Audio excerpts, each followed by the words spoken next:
प्यारे भाइयों बहनों, सादर सब प्रेम नमस्ते। प्रायः जीवन में प्रत्येक के कोई न कोई घटना, दुर्घटना देखने में सामने आ ही जाती है। स्थितियों से, परिस्थितियों से सामना करना पड़ ही जाता है।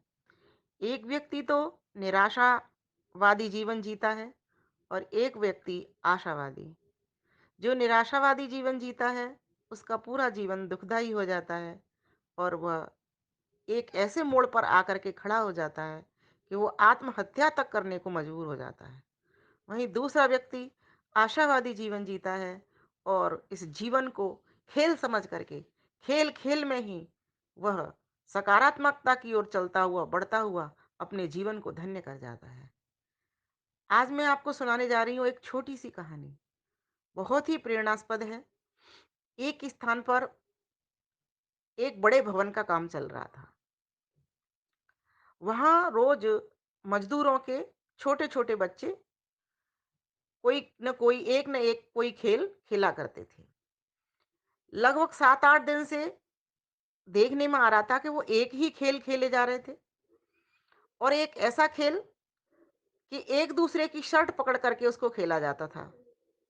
एक व्यक्ति ने उसको देखा। एक दिन देखा, 2 दिन देखा, खेलते हैं और कहते जाते हैं, रेल चली भई रेल चली, 100-100 डिब्बा रेल चली। और वो इंजन बन जाते हैं, डब्बे बन जाते हैं और गार्ड भी बन जाते हैं। लेकिन वो क्या देखता है वो व्यक्ति कि मैं देखता हूँ कि वो जो इंजन और डिब्बे वाले बच्चे हैं, वो तो नित्य बदल जाते हैं। लेकिन जो गार्ड वाला बच्चा है, वह एक छोटी-सी चड्डी पहने हुए रहता है और एक हाथ में एक डंडा लेकर के एक कपड़े को घुमाता है और रोज़ गार्ड बनता है।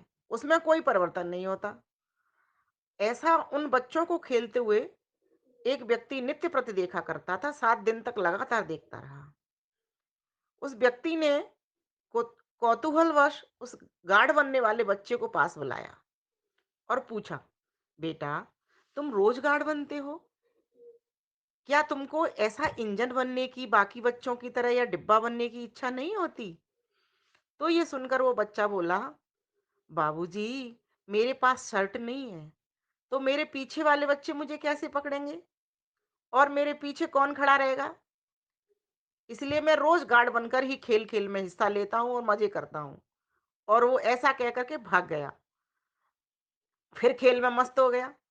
ये कहते हुए उसकी आंखों में उस व्यक्ति ने एक तरलता सी महसूस की। वास्तव में उस बच्चे ने जीवन का एक पाठ पढ़ा दिया उसको। किसी का भी जीवन कभी भी परिपूर्ण नहीं होता। कोई न कोई, कहीं न कहीं, कुछ न कुछ कमी अवश्य रहेगी। इसलिए अपने भाग्य व परिस्थितियों या दूसरों पर अपनी खींच मिटाने की बजाय प्रस्तुत परिस्थितियों में अपनी राह बनाना सीखो। जो व्यक्ति इस प्रकार से इस जीवन यात्रा को खेल समझ करके आनंद पूर्वक, उत्साह पूर्वक, उमंग पूर्वक, सुंदर कर्मों को करता हुआ और खेल खेलता है उस बच्चे की तरह से गाढ़ बन करके, वह नहीं देख रहा कि मेरे पास वस्त्र नहीं है।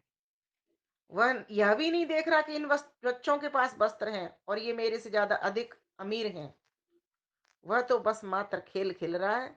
जो उसके पास है उसी में मस्त होकर के वो एक खेल खेल रहा है और अपनी ड्यूटी का निर्वहन कर रहा है। हम भी अगर उस बच्चे से यह सीख ले, हम इस संसार के भीतर आए हैं, हमारा कर्तव्य क्या है, अपने कर्तव्य की ओर ध्यान दें। अधिक उस पर ध्यान नहीं दें कि हमारे पास कितनी सुविधा है, कितना सुख है, कितनी वस्तुएं हैं।